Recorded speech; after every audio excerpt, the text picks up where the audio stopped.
Hi guys, so in today's video I'm going to be talking about a manga that I finished recently. I started reading this manga in it was August or September of 2020, but I took a break from manga a few months after that, and after I came back I realized that this manga fully finished in December of 2020. So a few weeks ago I quickly reread the second half of it and fully finished it, and it's very fucking good. This manga goes by the name of Musume No Tomodachi, or Dollar's Friend. Wait, give me a second. My fucking AirPod just disconnected. Alright, we're good. So from the name of this manga, you can maybe guess what it is about, but let me just make one thing very clear real quick. This manga is insanely drama heavy. Now, I'm a really big fan of drama heavy stuff. It could be like a TV show, it could be an anime, it could be a manga, but I'm kind of scared to get into them because I get emotional really easily. So I just have to somehow run into them for me to actually start watching all of them, and that's what happened with this one as well. It was around the same time I started reading my favorite manga, Hige wa Shoujo. But unlike Hige wa Shoujo, this manga is actually kind of unknown. I would even consider it underrated because it has a 6.87 rating on my anime list, and only 3,000 people have read it. I give this a 9 out of 10 by the way, and yeah, that's what we're gonna do in this video. I'm gonna talk about this manga itself, the plot, and how why I like this so much and what was so good about it to me. But yeah, let's just quickly talk about the plot of this manga real quick and how the story is, because you kind of need to know that. So the main character is a guy that goes by the name of Kosuke-san. He is a middle-aged man that has a regular office job. He also has a daughter that goes by the name of Mia, who hasn't spoken to him since the passing of her mother. Mia also hasn't left the room since the passing of her mother, and her dad Kosuke is trying to fix the relationship, but it's ultimately not working. I might be off about some of these things, by the way, because I read the first half of the manga half a year ago, so sorry if I'm a little bit off. But from what I remember, one night Kosuke went out to a cafe with his friends, and he ended up meeting the main girl, Koto. He learned that Koto was Mia's friend from school, and that's where the relationship started. They would talk to each other about Mia, but they eventually became friends. Now you might be sensing why this manga is kind of fucked up, because a middle-aged man becoming friends with a high school girl is already concerning enough, but that's not where it ends. But I do think there's a pretty good explanation in all of this, because they both have a void that needs to be filled up by someone. For example, when it comes to Kosuke, it's obviously his daughter Mia. As a middle-aged man working a pretty regular job, a pretty regular office job, you're probably gonna be at least slightly stressed about it. Then you add your child to the list, your child not speaking to you, not wanting to talk to you, not even leaving her room. That's obviously gonna stress you out. And when it comes to Koto, her dad left their family a while ago, and her mom has kind of been mentally I don't really know, she's just been weird. She kind of needs someone else in her life to make her life feel normal. They eventually became more than friends, and this is where the unhealthy relationship started. They would both, well, I don't really remember, but at least Kosuke would try to get out of the situation multiple times, but they would just always end up finding each other and doing things that they're not supposed to do. By the way, when I'm saying they're doing things they're not supposed to do, I'm not really talking about sexual things. It's just the fact that these two people shouldn't even be together or talking to each other. That's the worst part about this. And that's basically all the plot without me really spoiling anything. Now let's talk about some other aspects of the story. One aspect that I liked a lot was the weird metaphors and similes that they would use. Later in the story, we will get several flashbacks of Koto spending time with her family. And there was one time when they were at an aquarium. And around this time, Koto's mom was completely normal. She was a caring mother. She was really nice to her child, because that's how you're supposed to be. And I think Koto's mom said something about hey, look at these fishes, they're having such a fine time. I like these fishes a lot. On the other side was her husband disagreeing with her. Her husband was saying oh, I feel bad for these fishes. They're trapped in this tank, all of that. They also made a comparison to a cat and a fish, which most likely means predator and prey, but I'm not really sure on what that means. If you guys know, feel free to tell me. One of the more obvious and cooler ones is a leash. So during a park scene from this manga, Koto connected a leash onto Koisuke's neck. Yeah, I don't know if it was a leash or anything, it was a tie, it was a ribbon, something like that, but she put it onto his neck, and anyone's initial reaction would be try to remove it. But as he continued to attempt to take it off, he struggled a lot, and he just ended up giving up. To me, this scene meant that Koto has Koisuke on the leash, which just means that they're always connected from each other. They can't separate from each other. The whole process with the leash thing, that's so similar to the situation at the end. After Koto and Kosuke met, they became extremely close to each other, and they understand the fucked up situation that they're in. So obviously, they will try to get out of it multiple times. But after struggling multiple times, they just realized that they can't do anything anymore. They're just both stuck in the situation. No matter how much they want to leave, no matter how much they want to get out of it, they just can't leave. And to me, this perfectly explains the phrase, easier said than done. Like, just think about it like this. Kosuke is just like a regular, regular middle-aged man. He's not into minors or anything like that. But he just somehow ended up falling in love with one. Like, obviously, he didn't choose for this to happen. And if he did have a choice, he probably wouldn't want it to happen. But it just somehow happened, and they both can't get out of it now. Oh yeah, I forgot to mention this too. Around halfway into the story, Kosuke resolved his problems with his daughter, and they started building their relationship again. Although they weren't as close as before, they're at least speaking to each other now. And yeah, they started going closer and closer again, back to how they originally were. Then she found out about Kosuke and Koto. And this scene had me in such a tense mood. Just imagine something like that happening in real life. And the thing is, one of Kosuke's co-workers was there as well. Started treating him differently because if you know one of your co-workers or just someone you know is basically dating a minor, you're definitely gonna feel some way about it. Yeah, because of this, his relationship with his daughter was ruined again, and I think she went away from home first, then she came back and locked herself in her room again. I mean, this manga is kind of similar to Higawasuya, which is my favorite manga, but kind of more fucked up. To me, Yoshida and Seiyu is basically Kosuke and Koto if the relationship was more normal and more wholesome. Seiyu and Yoshida, they kind of need each other in their life now, and they're having a good time staying with each other. And although it is illegal, I say it's turning 18 soon, I'm pretty sure. But although it is illegal at the moment, they're kind of having a good time together.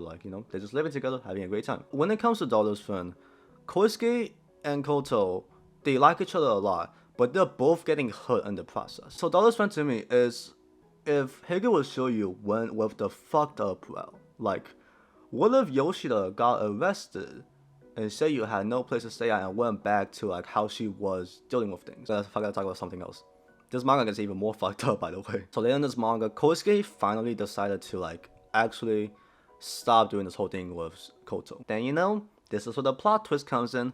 Koto's mom went into her room and found a letter that she was writing to him. Pretty sure she ripped it apart of that and was about to throw it away. I think she already threw it away in the trash. But her mom picked up all the pieces, connected them together with tape, and she found out about a man that's named Kosuke. After doing some research, she found out the place that he works at, and he sent him an email complaint, basically saying, this guy is into kids. Obviously, they didn't believe that right away, but Kosuke was panicking about this whole situation. That's the fucked up thing. He was about to actually get out of it. Then, this shit happened. The rumors spread around at work and everyone knew about it, and obviously his image wasn't in a good state. And his mental state just also wasn't good. Think about it. He was basically in a relationship with a minor. His daughter isn't talking to him anymore, and there's a chance of him losing his job.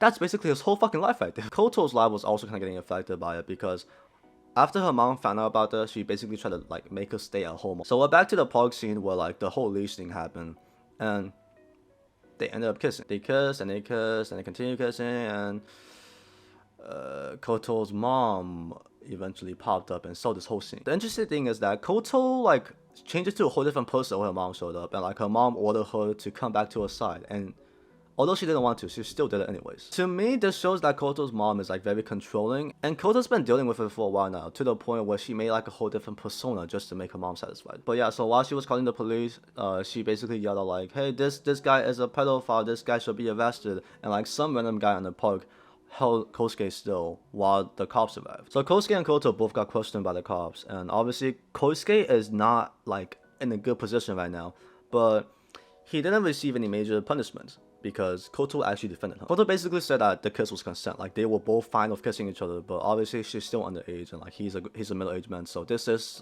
still pretty fucked up, but at least he didn't receive any major punishments from it. And basically after this scene, Koto decided to run away from home. She had a whole call with Kosuke, all of that, basically saying, I forgot what the whole call was about. I'll put some pictures of it up. But Kosuke found out that she left and she basically ran away, and he was about to go after her. Then he saw his daughter. Mia was able to sense that her dad was about to go after Koto again, and she basically said, if you leave me right now, if you leave me again, I won't forgive you this time. Which I personally, I get why she did that, but to me that's a little bit immature because Koto is running away from home as a teenage girl who doesn't have money, she doesn't know what the fuck she's doing. Kosuke going after her actually helped out with all the things because she ran into some weird people. I don't really know what I'm supposed to call them. But Koto showed up last second and like helped her out, and they both went home after that. Let's talk about the ending of this manga real quick, but I want to reread the last 3 chapters just to make sure like I didn't forget anything. Yeah, in chapter 60, which was like the third to last chapter,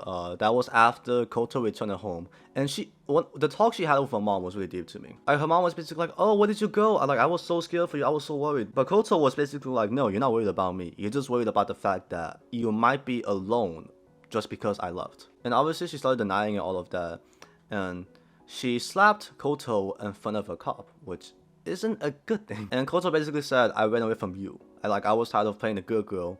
And she was like, "You basically did the same thing to me back then." Because before her husband left, before Koto's dad left, she was a very caring mom. She was like, basically, like the perfect image. But she started turning into a different person, and she basically turned into the state that she's at right now. And in this chapter, Koto mentioned the fish thing again. She told her mom that she's not a fish in a tank. She's not trapped. And after this, they basically did like a whole time skip thing. It wasn't like too long. It's probably like a few months to half a year. And Koto and Kosuke hasn't been like on contact or anything. His life has been like going on normally. I mean, it's not normal. Like people at work are still, kind of like afraid of talking to him, all of that. But his life is going on. And he went to the cafe, and Koto was working there again. She said her mom allowed her to start working there again, and to me, that kind of shows that she's starting to fix her relationship with her mom, which is definitely a good thing. And after this, they had like a final talk, and what was it about again? Yeah, they basically made it down, and the past few months has been painful for both of them. They want to see each other a lot, but they like have to stop themselves from doing that, and they both succeeded basically. And Koto pointed at the moon and was like, "Hey, look at how beautiful it is tonight." Then she did a grabbing motion and was like, "Hey, keep this in your pocket." Okay, rereading that, I kind of get it now. That might be referring to the heart. I don't know. That's the only thing I can really see from it. And she touched this heart afterwards and was like, "Hey, it's just gonna make it a little bit less painful." Like after that, they basically both said that they love each other. Then they said bye and left. And there's a shot of both of them walking in separate directions, and that kind of shows that this is the end of it. This is the end of everything. And that was the ending of this manga. Yeah, that's the ending of this manga. And I don't really know how I feel about the ending itself, but the whole experience reading this whole fucking manga was like, it's kind of painful in a way. Like, and it's a good pain. Like, it was so tense. There was so much drama. But overall, it was just so fucking enjoyable to me. Like, this whole situation that they were in is fucked up. And things like this can happen in real life too. That's the scary part. And obviously, I can't relate to this because I myself am underage at the moment. And hopefully I never do something like this in my life. But one thing that I'm really good at doing when it comes to like watching anime or just like listening to people talk is I can like put myself in their shoes pretty well. Obviously not completely, but I can like at least slightly understand and feel the pain that they're going through in the situation. And obviously this situation wasn't good. It was a long ride, it was a painful ride, but ultimately it was a fun ride. This manga was pretty fucking good to me. Like, I actually liked it a lot. The writing was very good, the pacing was very good. The drawing, drawing is never bad when it comes to manga, unless it's like really old. So yeah, Daughter's Friend, great manga. I gave it a 9 out of 10, and that's the highest rating I've given like mangas, actually. I've given 3 9 out of 10s in my life, and those 3 are Kona Katachi, He Will Show You, and Musume No Tomodachi. All 3 mangas are very good, all 3 mangas are drama heavy. And I just like all 3 of them a lot. But yeah, Daughter's Friend, if you haven't read it, I would honestly recommend it. It can be a hard read, it can be a difficult read, because it really was. I mean, if you're watching this video, that probably means you've read it already, so you can read it again though. But yeah, I'm kind of sad and happy at the same time that it ended, because like it came to an end, it came to a happy ending, but it ended. Like one of my favorite manga ended. Like how am I supposed to react to this? Although you're not very well known, although your rating isn't very high, I personally enjoyed you a lot, so thank you for that. And that should be the end of this video. If you enjoyed this video, if you enjoy anime content, manga content, or just like any Japanese related content, feel free to subscribe to me, leave a like, comment, all of that. You're not required to do any of that, but if you would like to, that would help me out a lot. So thanks for watching this video. Hopefully you have a good day. Hopefully I can find a new manga that I can get really into. But that should be it for this video. Peace.